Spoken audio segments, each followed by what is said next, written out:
Hello and welcome to DFS Coach Talk.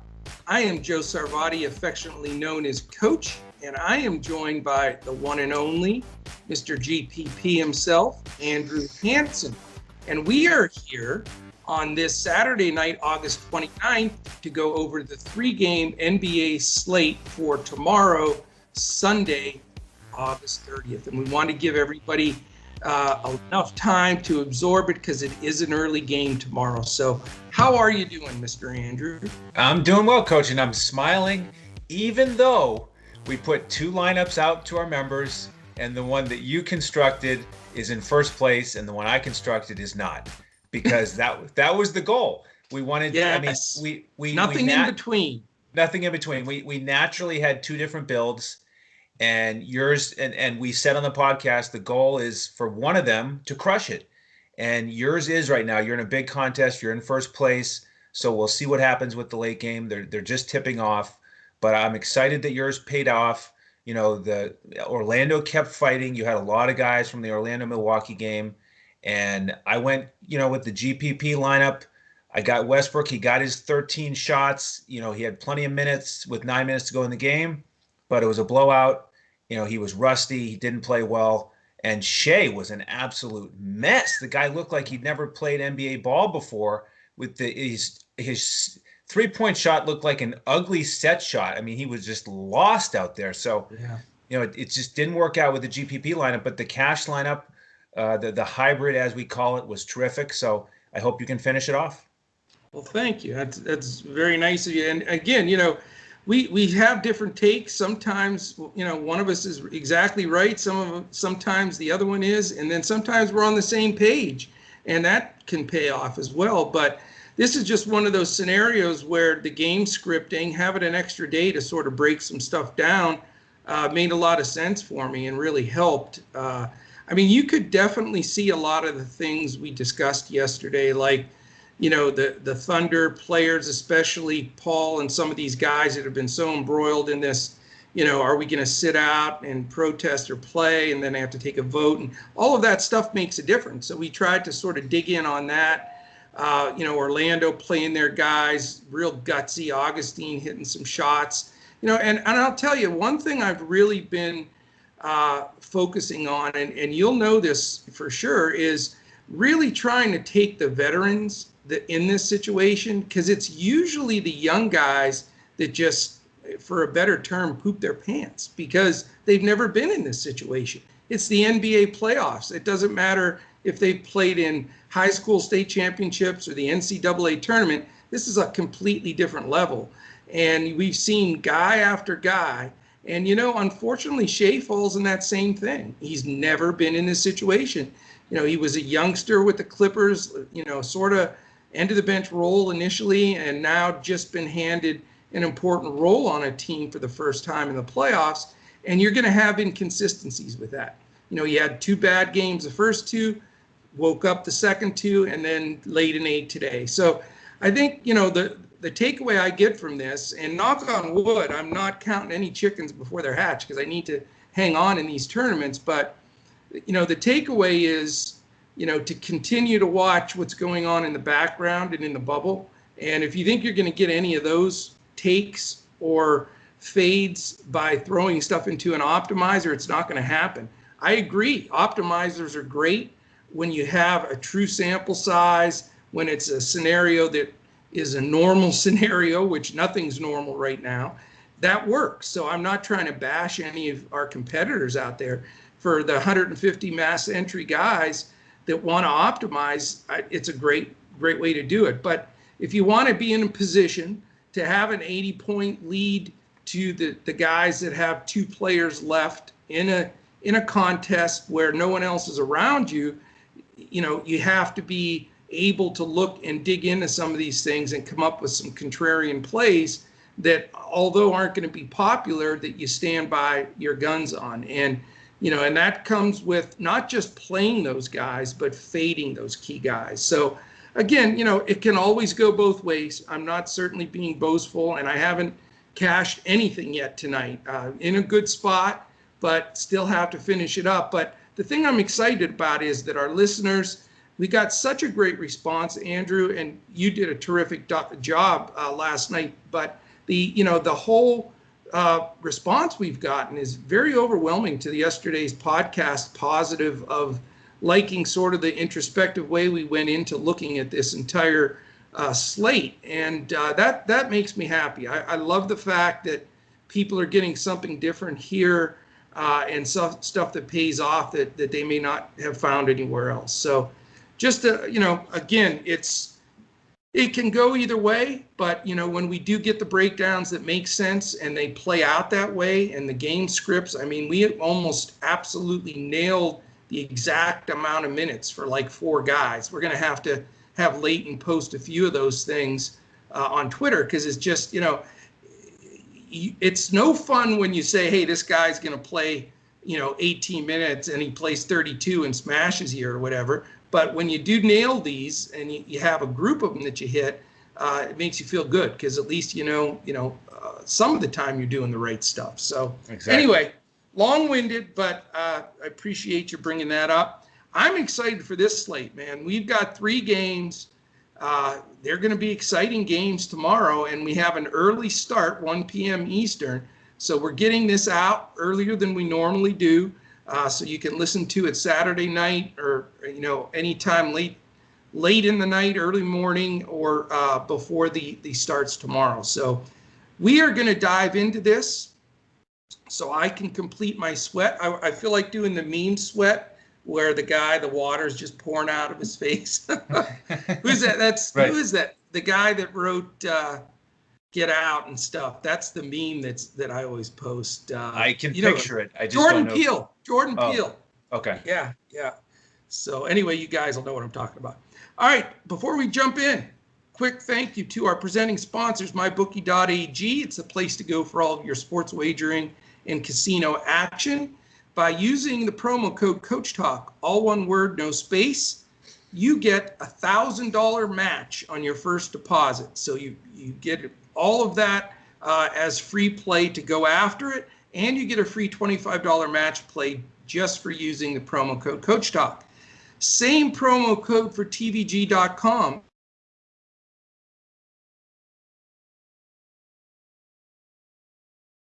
And I lost you. I'm here.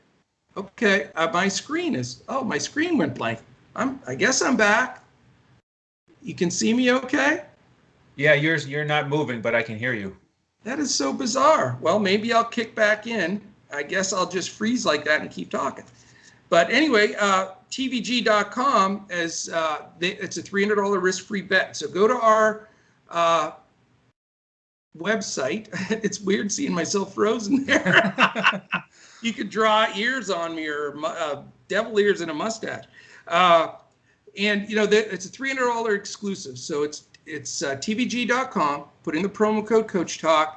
If you lose $300 on the TVG site betting on a horse, they give you the $300 back. So you cannot beat it. All right. We're going to dive into this. This is very exciting. I have no idea why I'm frozen. Oh, I'm moving again. Yeah, how about that? How about that? I thought I had a stroke there for a minute. So, all right, first game, dude. And it's right up your alley. I know you got some good opinion on this one. 1 p.m. Eastern, Boston Celtics, Toronto Raptors, game 1, in which should be a hell of a series. It is the Raptors -2.5 with a scant 216 over under. What do you got, Andrew? Well, you mentioned the low over under, and I think that's very important. It's very appropriate. Listen to the game totals for these two teams from the regular season: 210, 218, 220, 222. Wow. All right. So 222 is the highest total that they've had in their 4 games. They haven't played for a week. Okay. They both finished off their sweep last Sunday. So you got to figure they're a little bit rusty. Sure. It's game 1. I mean, they are going to be going after it. Lowry's a little bit hobbled. So there's just a lot of signs pointing to that this isn't going to be the highest scoring game on the slate. And it's fun to compare it to the other game totals on this slate. So like I said, highest total for these guys is 222. You go to the next game, Clippers and Mavericks. Their lowest total from this series is 228, which is 6 points higher. And then they go 241, 252, 265, 268. Basically, nice defense. Yeah. It's like in a different stratosphere. Yeah. And then even Denver and Utah, who we think of as slower teams, strong defensively, not stronger than Boston and Toronto, but also strong. Okay, they've only had one game less than the 222, the highest Boston-Toronto total. They had that one blowout that was 211, but they've also had 224, 229, 256, and 260. So, Jeez. I mean, you can call it, game log tracking, box score watching if you want, but to me, that's a pretty good sample size that this is most likely going to be the lowest scoring game on the slate. I mean, it could go to overtime and be higher scoring than Denver and Utah, but I don't think there's going to be a ton of fantasy points to go around compared to the other two games. I don't think the guy's pricing is so low that you just have to play these guys. So for me, in a lot of my lineups, I'm not going to have anybody from this game, maybe a one-off here and there, but I just don't really like the game. I'm with you, man. I just do not see this as a sharp play. I mean, I think it's the best game. It may be the best matchup, but when you take a look at those numbers that you shared with game totals, you're right on the money. I mean, you can take those numbers and reduce the total generally by at least 10 when you're looking at the playoffs, because every position is more important. They D it up stronger. So I'm with you. I like players from both sides here a little bit, but I am going to try to avoid this game and just one off at the very most from each side. So I will not have more than one or two people from this game, just for the simple fact that I think when you look at this game and the next game, it's going to be like looking at a game that played 4 quarters and a game that played 5 quarters. I think there's going to be that many more possessions, that many more opportunities for DFS points. So I'm with you, man. I think you hit this one the nail right on the head.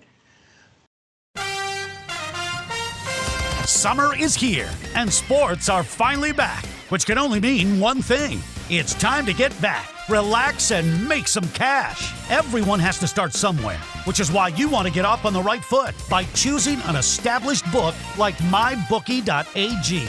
With all the major sports seasons just around the corner, there's never been a better time to get in on the action. Dynamic betting lines and a simple-to-use platform make the process easier than it's ever been. Create your account in just a few easy steps. Deposit and begin placing your bets. Sign up now using promo code COACHTALK to get your deposit matched 100% all the way up to $1,000.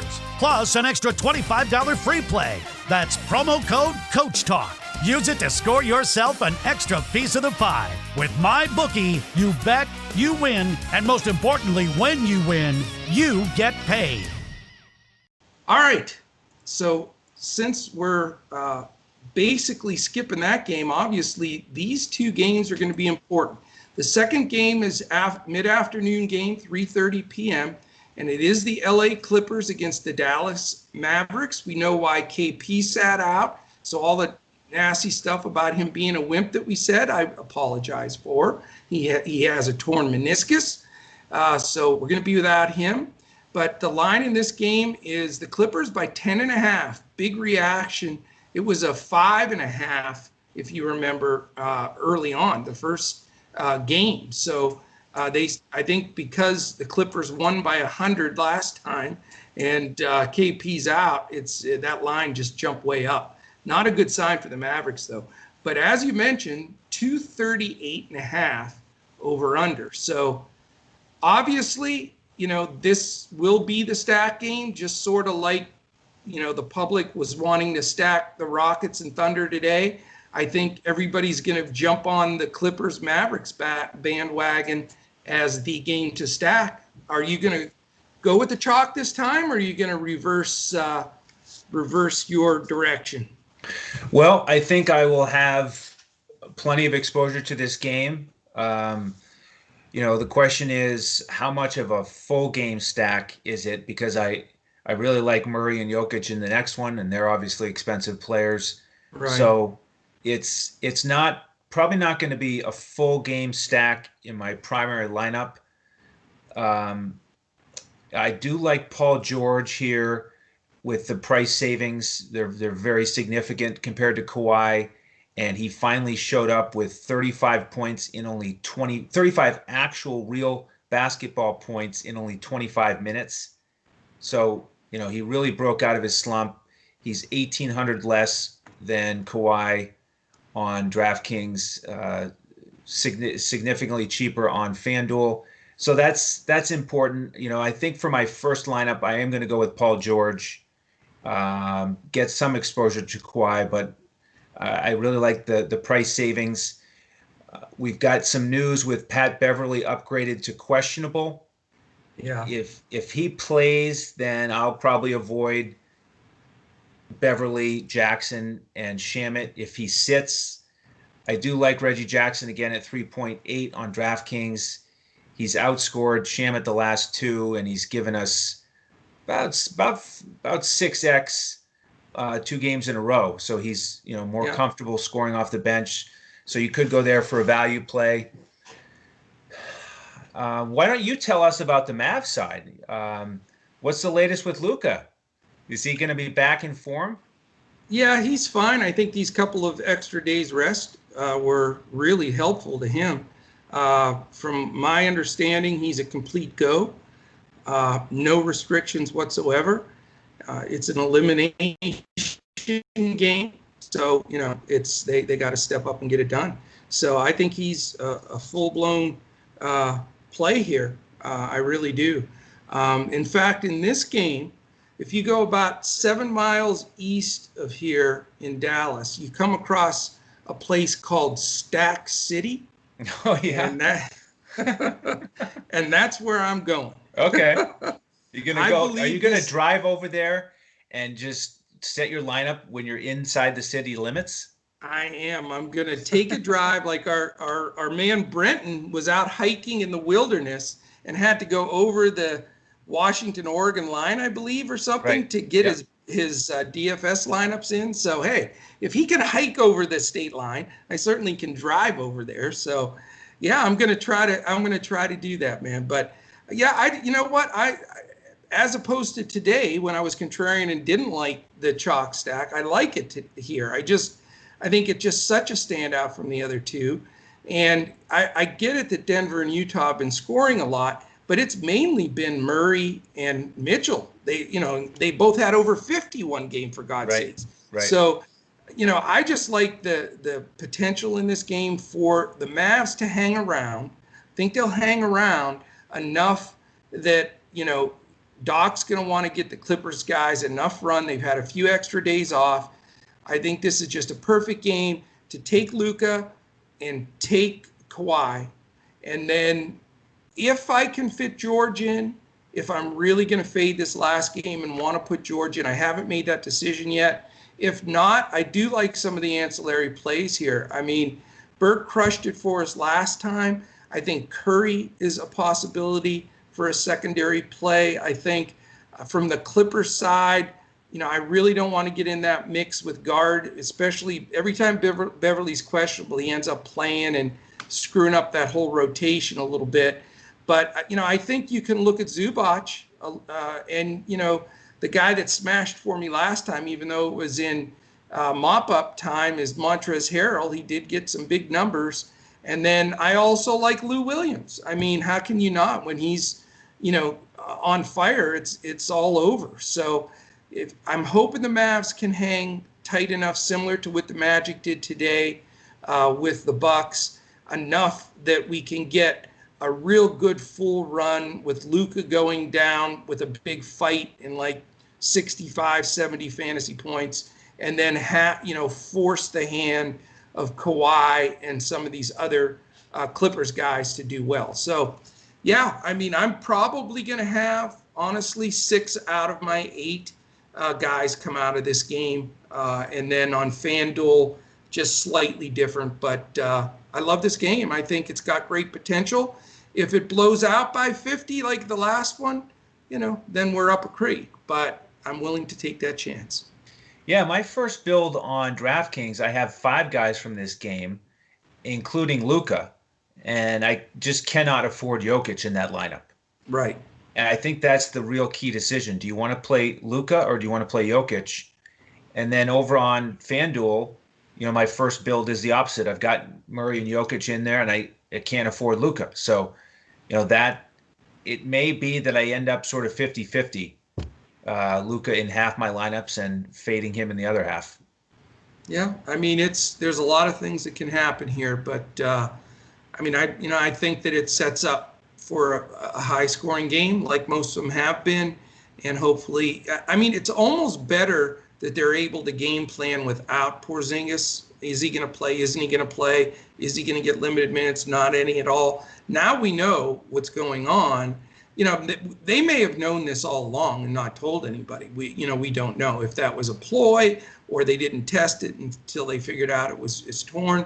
But whatever the case may be, they're able to put together for the last couple of days, how do we want to attack this game? And, if they're going to do a high pick and roll, what was working when Porzingis was playing, if he set that high pick for Luka, the Clippers had all kinds of trouble because if they go underneath it, Luka was shooting it.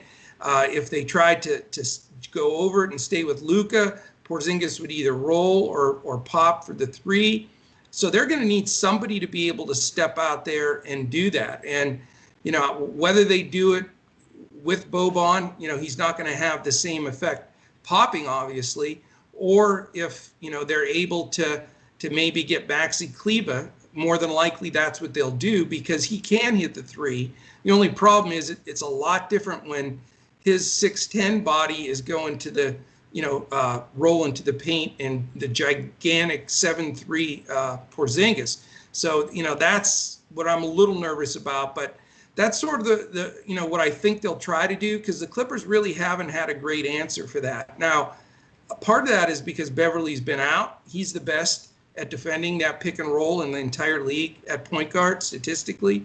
And he's so slippery getting over it, and he knows when to show and go under it. So, whether he plays or how much he plays could help the Clippers side. But what do you think, Beverly? I have him right now listed only for like 18 or 20 minutes. Yep. So if that's all he gets, Reggie Jackson does not defend that well. And, if Terrence Mann or whoever else they use at that spot isn't going to do that nearly as well. So I think that has some effect on the game. But, I'm going to roll with it like that and hope that that's the game plan. I don't think that Doc is going to blitz or run 2 guys at Luka. That's always a concern with Porzingis out, because he really can't do that with KP, floating there because he'll hit 3s and dunk all day long. And my initial thought was, is Doc going to do that here? Because it makes sense. A lot of coaches would, because don't let Luka beat you. Who with that lineup is going to beat you other than Luka, if you're the Clippers? But here's the deal. You go back and look at Doc's strategy. He does not believe in doubling and blitzing the ball. He doesn't like to do it with Harden.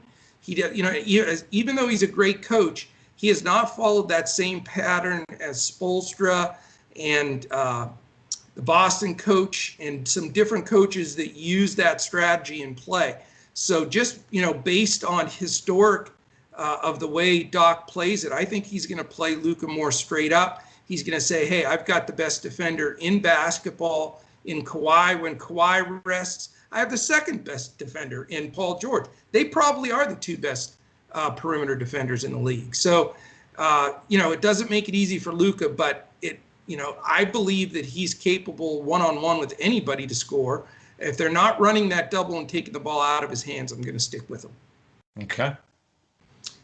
All right, man. We're going on to game 3 here. Before we do that, real quickly, tonight, tomorrow morning, follow the process with us. That's what's been successful to this point. Check out the podcast. Follow us on Twitter and follow us in Discord. If you want to become a member, it's dfscoachtalk.com. This is the best time to get involved. You can get in there for a week, try us out, or if you want to jump on our fall special, which starts September 1st, that's only a couple of days away, 3 days away.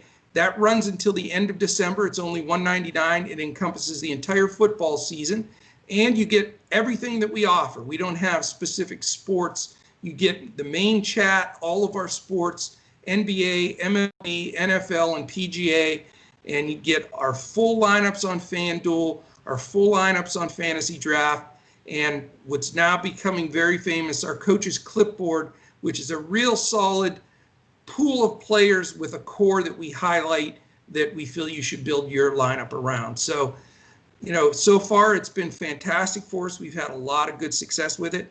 And as far as following the news, if you're not in our Discord, follow us on Twitter. We're at DFS Coach Talk. I'm at Joe Sarvadi, JoeSarvadi. Yesterday I said at Andrew Hansen, which is really funny. I let it go. You're all right, man. You're a good guy. He's at Language Olympic, of course. When I re-listened, I was like, what the heck was I thinking? And our man Shane is at DET Sports Shane. So that's where we are with that. Last game, 8:30 p.m., late night sweat game, probably for Andrew because he's going to have some big plays in this game. It's going to be another one of those hang on for dear life games for Coach, I think. But it's the Denver Nuggets and the Utah Jazz. Great game. Right now, the Jazz are a 2.5-point favorite. So this has been a bizarre series. People thought Denver would handle Utah. That has not been the case. The over-under here is only 219.5. But as you mentioned, the points have been higher. So, our man Freddie Mills probably is going to play the over in this game. That's my gut feeling. Right. Yeah, so how do you see this game? I know it's Murray and all you can eat Murray and Jokic pretty much, right? Yeah, I mean, Murray has just been absolutely phenomenal. He had 2 games in a row with over 40 actual points and no turnovers. He has been impossible. Phenomenal. That move he made down the middle where he did that 360 spin, it was like, what in God's name? And once again, their backs are up against the wall. They're down 3-2. This is it.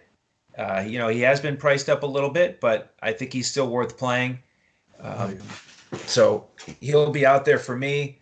Like I said, I do like pairing him with Jokic. Man, what an incredible first quarter he had last game. He just couldn't quite finish it off for a crush job. But, I think that's the decision. Do you stack them both or do you play Murray alone? Couple potential value plays. Jeremy Grant played 40 minutes last game. Yeah. Millsap did not get the minutes. And then Michael Porter Jr. got 34 minutes. So those are 2 guys you could look at for a one-off. And on the Utah side, what I did last time is fade Mitchell because we talked about how Denver was going to use a different strategy. Right. And they got it out of his hands. It was more of a Conley and Clarkson show by design. Yeah. And, that was the play. That was the right pivot to use. Mitchell is still very expensive, at least on DraftKings. I don't think he's playable on DraftKings at 9.7. But on FanDuel, he's 8,000, right? He's $1,700 less. $1,700 less. Yeah. That's the most bizarre thing. It is. So, I'll consider him on FanDuel. Not going to play him on DraftKings again. I prefer Conley. Clarkson, I think, is still solid. Royce O'Neal is a value play. So I think you could have half of your lineup from this game for sure and feel pretty good about it because you're getting star players at a reduced price from the Dallas Clippers game. I'm with you. Well, the one guy I'm going to take, I've had him the last 2 games and just was in awe of watching him perform was Murray. I mean, just the shots he's hit, the pressure, the 3-pointers, the 4-point plays, the penetration. And he's also, like you said, he's controlling the ball. He had no turnovers. How do you handle the ball for 50 minutes, basically, and not turn it over under those circumstances against some good defenders? I mean, Conley has been around the league. He's defended everybody. So I was super impressed. I mean, more than likely for me, it'll be Murray only. And then I may have one value spot left. And if I do, it's going to be scratching probably for an O'Neal or someone of that nature. There's some of these guys we just can't seem to get away from because there's not enough value. I mean, there's only 3 games on the slate. I know. So that's going to be it for me. I'm going to be light on the game 1 and 3, stack game 2.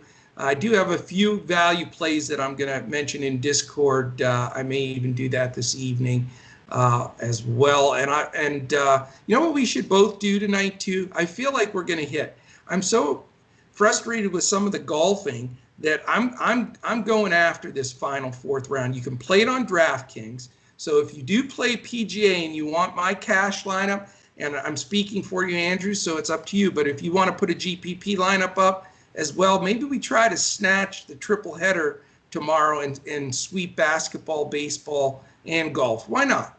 That'd be fun. Yeah, that would be excellent. I've been watching the golf.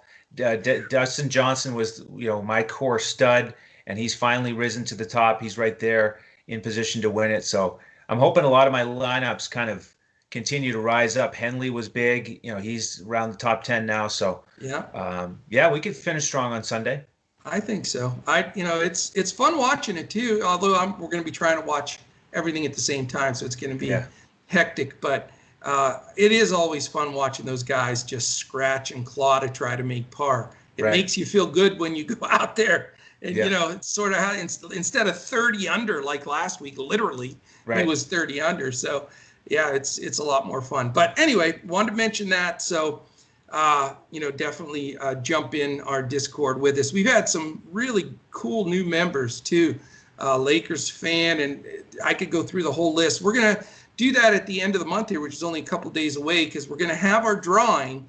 And we forget to mention this a lot, but if you want a chance for a free 1-month membership, we on our air side, the audio side, I'm trying to say, we are on iTunes. If you go there, give us a quick review and 5 stars, then you will be in a drawing for that 1-month membership that is going to be drawn in 3 days. So definitely do that there. You can check us out everywhere podcasts are heard, iTunes, Spotify, Apple Podcasts, Podbean, iHeart. We're on all of them. So catch us there. If you're watching the video of this right now on YouTube, it's extremely important to us here on the way out the door. When you're finishing this, quick thumbs up, subscribe to our channel, and hit the little alarm button. The alarm button lets you know when our podcast posts. And that's important. Like tonight, it's coming out early. So, if for those that have that notification checked, then it will let them know, hey, the podcast posted early. So in case you want to listen to it prior to tomorrow, for those that are busy Sunday mornings or church or whatever the case may be. So definitely something worth catching. I think that's it, man. I think we've covered the 3 games. We have a couple of strategies in place, a little more similar rides on this card than today's. So hopefully, our listeners can take away those bits and pieces that will help. Best thing to solidify it, though, is to jump in our Discord. We're in there 30 minutes before every lock in every sport, except golf, because that doesn't count. They don't have really a lock because they're up ready the day before. But for the other sports, so that you get, because we've had all kinds of things we've had to do in the last 30 minutes. We've had games that are protested that don't play. We've had rainouts in baseball. We've had injured guys getting hooked at the last minute.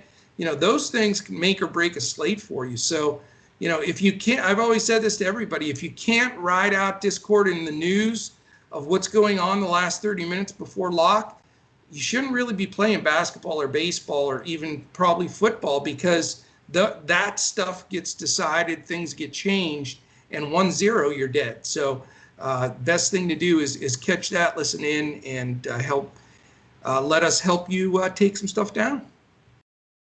Yeah, and once again, I do think there's a chance that our cash lineup and our GPP lineup are going to have different approaches here, both of which could win. So again, I encourage you to jump in as a member. You'll get both of those lineups on FanDuel. And once again, I hope that come Monday when we do our next podcast, we'll be talking about victory for a lot of our members. Absolutely.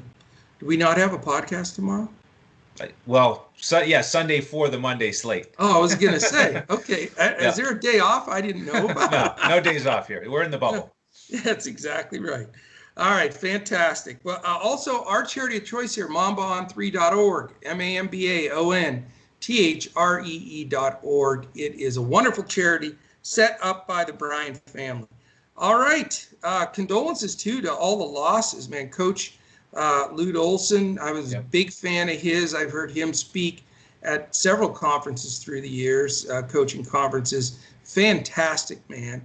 And then, man, the Black Panther, good God, the young man, 42 years old. Yep. Oh, God rest his soul. And, prayers to all of their families. Just really tough to see what happened. And we lost another NBA player as well. Robertson. Cliff Robinson. Yeah, Uncle Cliffy. He was a heck of a ball player, 6th man of the year, real hardworking boards guy, the old style power forward that just played defense and got every rebound.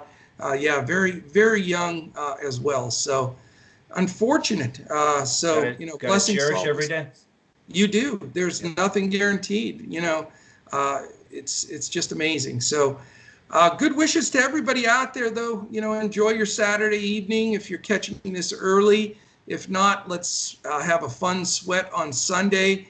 And we'll be doing the multiple TVs and screens, trying to root everything in at the same time. So fantastic. Any final words, sir? Thanks a lot for joining us.